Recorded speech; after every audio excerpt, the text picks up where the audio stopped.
Hello everyone, this is Bob and Threadbare, and welcome back to Threadbare Reviews. For today's review, I'll be taking a look at an old Robin Williams movie, but probably not one of the ones you're thinking of. The one I'm talking about is What Dreams May Come, which came out in 1998. The story about the story. What Dreams May Come started out as part of Hamlet's soliloquy about death and bravery. You know the one. Is the one that starts off with "to be or not to be," and the full section the title comes from is, "For in that sleep of death, what dreams may come when we have shuffled off this mortal coil must give us pause." It then became the title of a novel by Richard Matheson, a speculative fiction author from the mid-20th century, who also wrote I Am Legend, The Shrinking Man, and a variety of screenplays for The Twilight Zone and Roger Corman's Edgar Allan Poe films. What Dreams May Come was published in 1978, and it was an unusual departure from Matheson's usual work because it describes in detail the afterlife, spiritualism, and other aspects of the author's actual belief system. As such, it wasn't as well received as Matheson's other works, but those who did like it liked it a lot. Thus, in 1997, the book was picked up for adaptation by Polygram Films, a British film studio that was responsible for a lot of well-known films in the 90s, including Fargo, The Big Lebowski, and The Usual Suspects. Despite these successes, however, Polygram would eventually be sold off in pieces in 1998, and currently their films belong to MGM and Universal.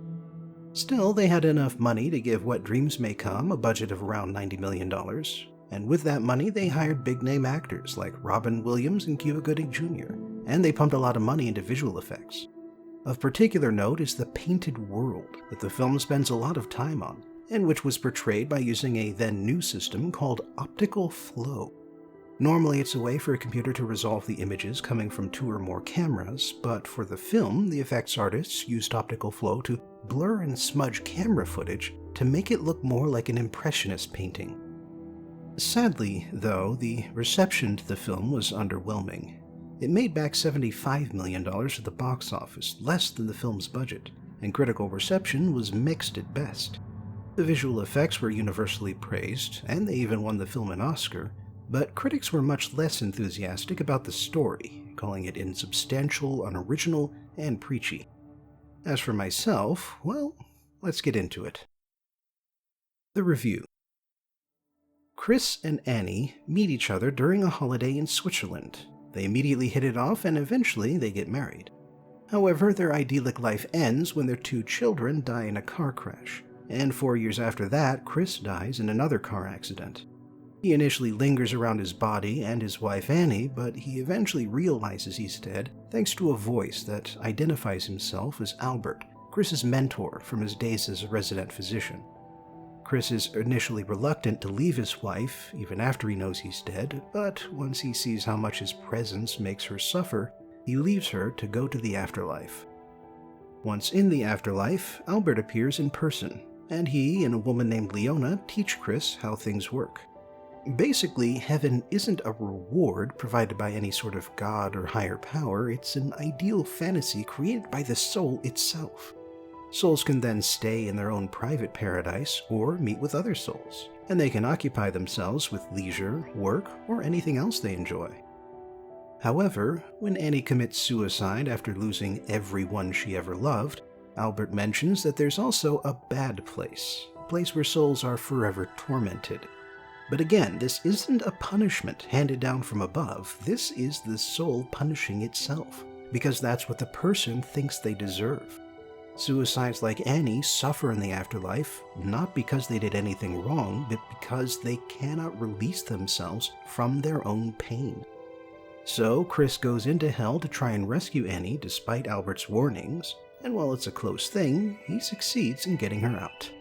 Afterwards, the 2 decide to reincarnate and hopefully spend a much happier life together. Let me start out with the best part of the film, which is without a doubt the visual effects. If there is any reason to watch or rewatch this film, it's to enjoy the visuals. The effects crew who worked on What Dreams May Come also worked on the original Matrix film, and both films are just as visually interesting today as they were in the late 90s. The movie basically stops at one point so we can watch a purple tree get created and destroyed, and the effect is worth the delay. And the painted world is just the start of the afterlife imagery. Every world we cross through has its own mood, lighting, color scheme, sound design. It's impressive, it really is. However, I do also have to agree with the critics who thought the story was a bit too simplistic. Although we hear a lot about how the afterlife works, we don't really see any of it in action, except in the ways that it revolves around Chris and Annie's relationship. And since pretty much everyone we meet in the afterlife turns out to have a direct connection to Chris, the film also has this odd sense of emptiness. Like you're not just alone in a crowd, you're alone in a crowd of automatons, things that look human but aren't. As such, while the film is beautiful, it's also hollow, like a Fabergé egg. Still, I do appreciate the ideas the film presents, if only because I've rarely come across them elsewhere. The afterlife in What Dreams May Come is completely human-centric. There are no angels, no demons, no spirits of any variety, and in fact we can't even say whether there's a god or a higher power of any description.